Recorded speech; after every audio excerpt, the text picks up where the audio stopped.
am working here in Kulkarni Laboratory as Technical Manager for Microbiology Department.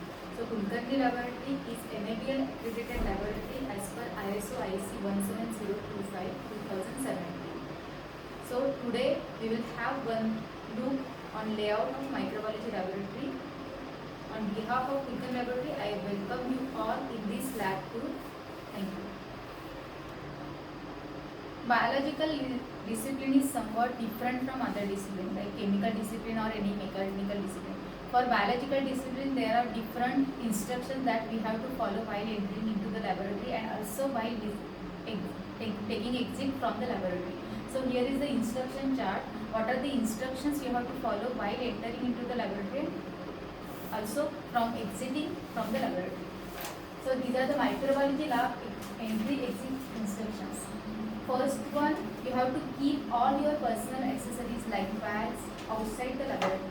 You have to wear lab slippers. You cannot use your regular slippers what you are using outside the laboratory that you cannot use inside the microbiology laboratory.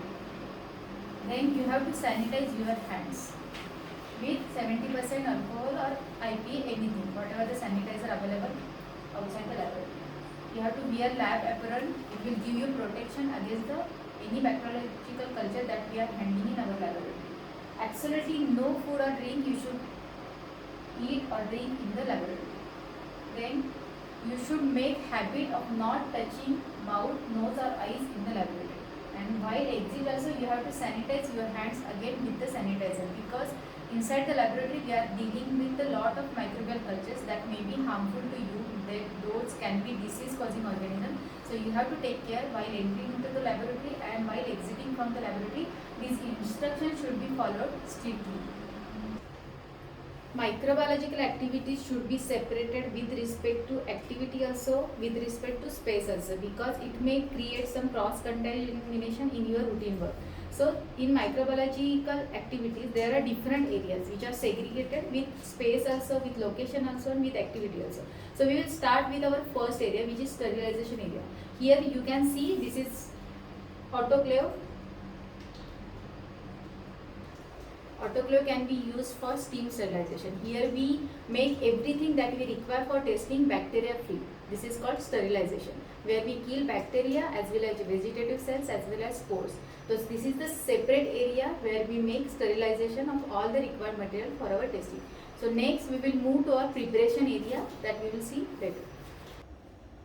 So now we are in media preparation room. Media preparation, where we prepare all kind of media that are required for testing purpose.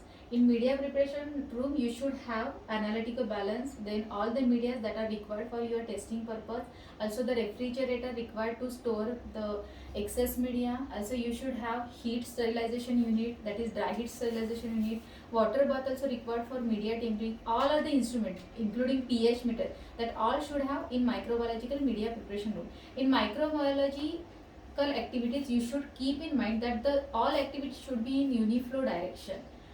No way back activity, that when you are running from the preparation area, then you should go next to the inoculation room and then next to the incubation room. So now we will move to the inoculation room.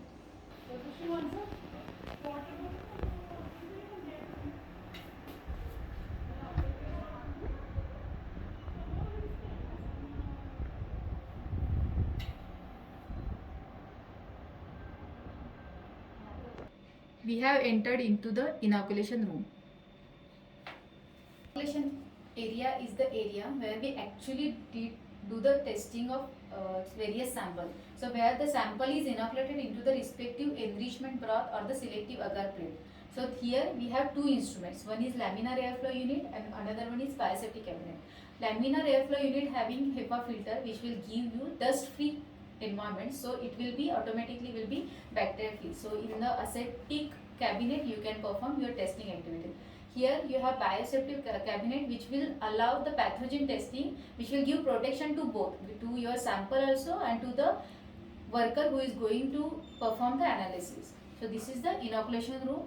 Next we will move to the incubation area. Inside the incubation room we have different incubators. which are set at different temperatures. So you can see here it is set at 30 degrees Celsius, this one 25 degrees Celsius, another one 37 degrees Celsius. This is according to the test method. What are the requirements of the test method and which bacteria or the fungal species you are going to inoculate or you are going to isolate, it will depend on that type of test parameter. So here we have different type of incubators. Incubators are nothing but the cabinet which are giving the favorable condition to your bacteria, whether it is present in sample or not. So automatically that bacteria will grow on your agar plate or in your respective rod. So it finishes with incubation room.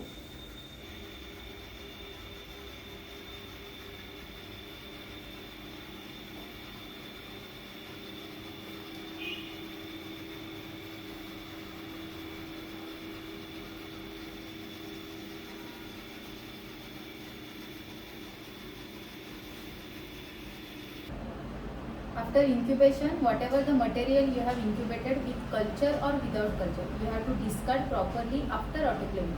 So here you should have separate discarding session which we have in our laboratory. So here we discard all the material that we have incubated, that we have tested and what is remained after testing. So this ends our lab journey of microbiology department with this discarding rule. Thank you so much.